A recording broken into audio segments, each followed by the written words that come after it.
O Senhor esteja convosco. Proclamação do Evangelho de Jesus Cristo segundo Marcos. Naquele tempo, Jesus saiu de novo da região de Tiro, passou por Sidônia e continuou até o mar da Galileia, atravessando a região da Decápole. Trouxeram então um homem surdo que falava com dificuldade e pediram que Jesus lhe impusesse a mão. Jesus afastou-se com o homem para fora da multidão. Em seguida, colocou os dedos nos seus ouvidos, cuspiu e com a saliva tocou a língua dele. Olhando para o céu, suspirou e disse: Efatá, que quer dizer, abre-te. Imediatamente seus ouvidos se abriram, sua língua se soltou e ele começou a falar sem dificuldade. Jesus recomendou com insistência que não contassem a ninguém, mas quanto mais ele recomendava, mais eles divulgavam.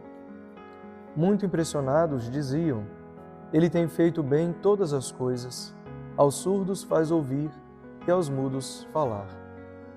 Palavra da salvação.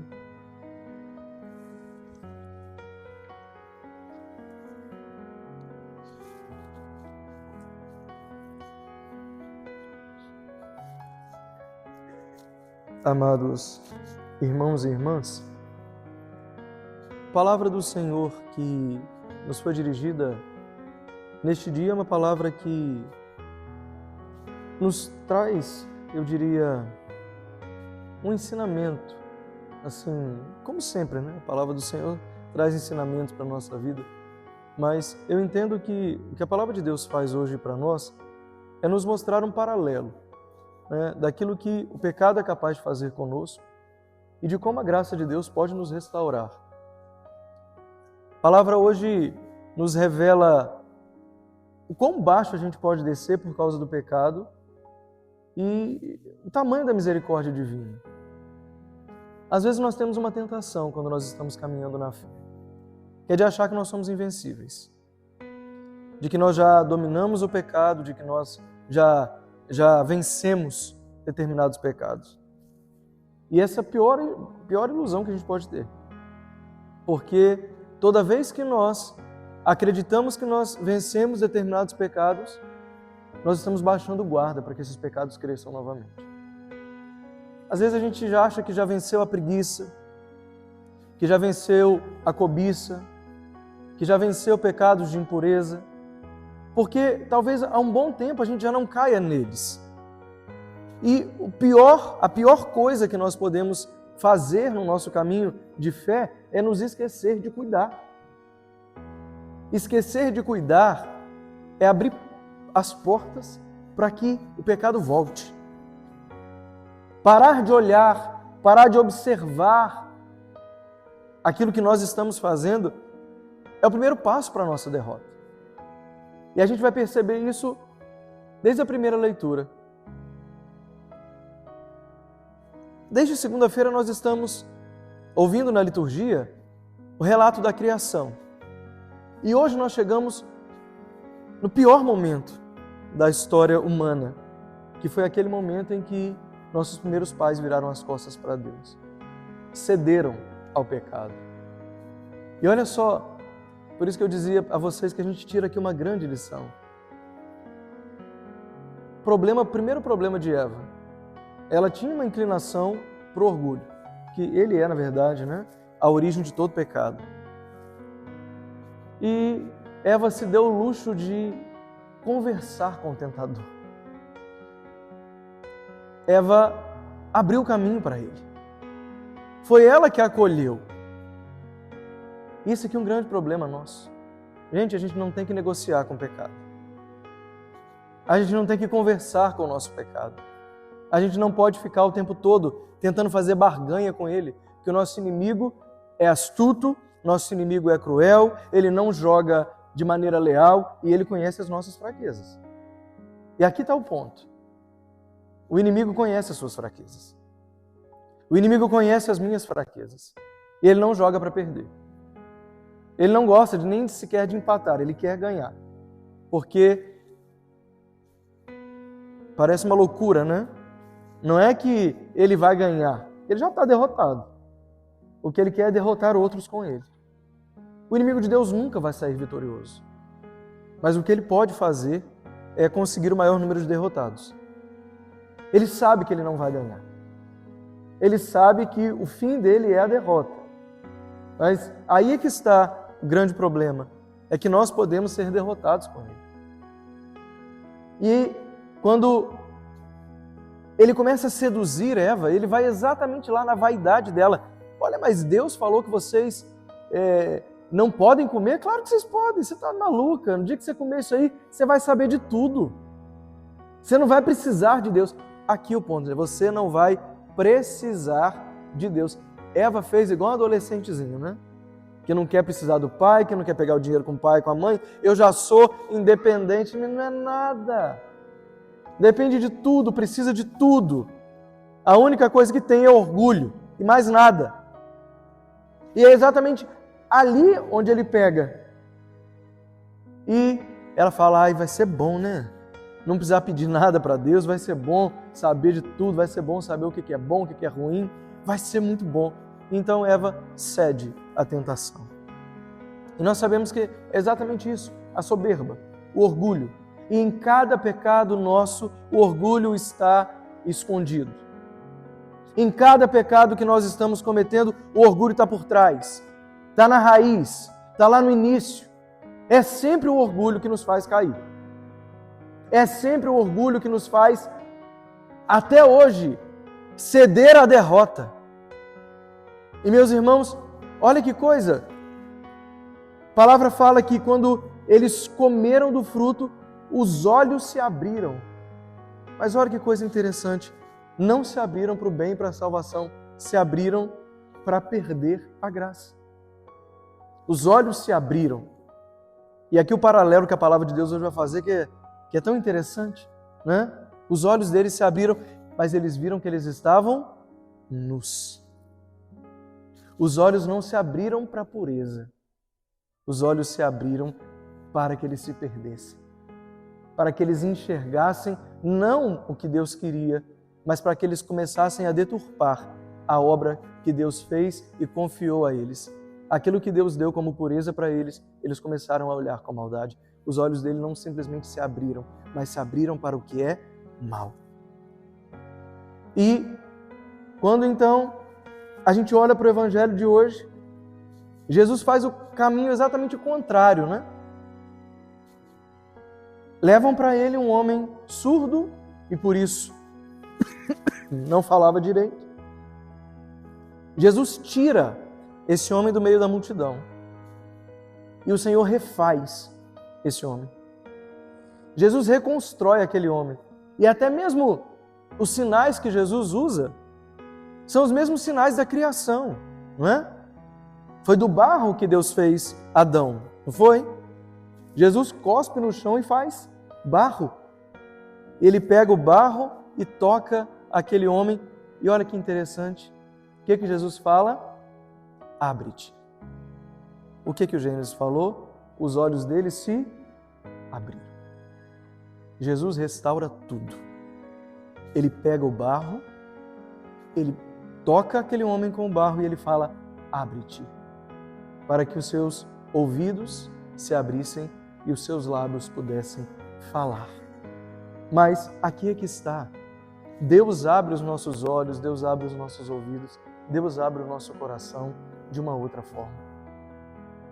Por mais que talvez hoje a nossa humanidade ainda esteja cheia de pecados, de erros, de coisas que vão ou que já foram ao longo do tempo fechando o nosso coração, que já foram colocando em nós talvez uma casca de dureza pelas experiências da nossa vida, que a gente precisou se defender tantas vezes na nossa vida que a gente acaba às vezes criando uma casca, né? Que de alguma maneira quer nos proteger das pessoas. É uma casca embaixo da qual nós nos colocamos porque nós não queremos sofrer mais, porque nós não queremos nos decepcionar mais. E assim a gente vai fechando. A gente vai se fechando. Mas ao nos fecharmos para os outros, a gente também se fecha para Deus. Ao nos fecharmos para os outros, a gente também de alguma maneira se fecha para o Senhor. E hoje o que o Senhor precisa fazer também na nossa vida não é outra coisa senão uma obra de recriação. Eu acho que eu já contei essa história para vocês. A primeira paróquia onde fiz pastoral como seminarista, era novinho, tinha 15 anos. E aí era uma paróquia dedicada a Nossa Senhora do Rosário. E eu me lembro que ela tinha uma imagem muito bonita de Nossa Senhora e já estava chegando perto da festa da padroeira. E o pároco queria restaurar aquela imagem, ele estava tentando buscar a primeira pintura, né, para ou refazer ou sei lá o quê. E aí ele contratou um restaurador. E o restaurador chegou e começou a descascar um pedacinho aqui, um pedacinho ali. Ele falou assim: meu filho, eu te chamei aqui, mas a festa é agora no mês de outubro, não tem tempo para isso não. Eu preciso que você dê uma limpada nessa... Eu disse: padre, não é assim. Se o senhor quer isso, a gente vai ter que parar agora. Uma obra de restauração não é de um dia. Para eu chegar à primeira pintura, eu vou ter que tirar as pinturas de cima. Eu vou ter que quebrar algumas partes para poder achar a origem. E muitas vezes, meus irmãos, na nossa vida, para que a gente seja restaurado, Deus tem que quebrar muitas partes.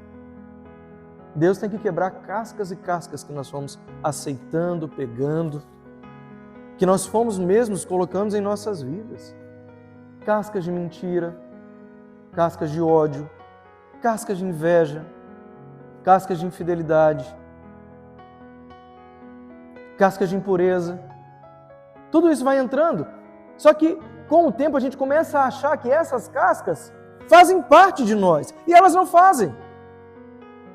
Ao longo do tempo, a gente começa a acreditar que o pecado é aquilo que nos caracteriza, e não é. Não é isso. Nós não somos o pecado. Nós não somos a casca que foi colocada em nós. Nós não somos isso. O homem e a mulher, como Deus os fez, não fez com os olhos abertos para o mal. Os olhos deles eram abertos para o bem, para aquilo que é bom. Deus não nos fez para a impureza, Deus não nos fez para aquilo que não é bom. Deus nos fez para as coisas boas, Deus nos fez santos. Nós, o que nos caracteriza é que nós somos as únicas criaturas que podem ser santificadas. Somos nós, e só nós, ninguém mais. Não tem essa de que é o pecado que nos faz humanos. O que nos faz humanos é a nossa capacidade de responder a Deus e de sermos santificados por Ele. O que te faz diferente de todos os outros animais não é só o fato de você ser racional, é o fato de você poder ser santo. É isso que te faz humano. Deus não nos fez para impureza. Deus não nos criou impuros. Deus não nos criou pecadores. Não foi isso que Deus fez. E toda vez que nós nos aproximamos de Deus, Ele novamente faz um barro e toca em nós. Cada vez que nós chegamos perto de Deus e pedimos com o coração sincero, Deus mais uma vez nos refaz. Mas cada vez que Deus nos refaz, Ele precisa quebrar pedaços nossos. E não é fácil quebrar. A gente sabe disso. É verdade ou não é? É muito difícil, gente. Não é bom quebrar as nossas seguranças. Mas Deus vai nos dizer que para que Ele possa nos segurar, nós temos que abrir mão das nossas seguranças.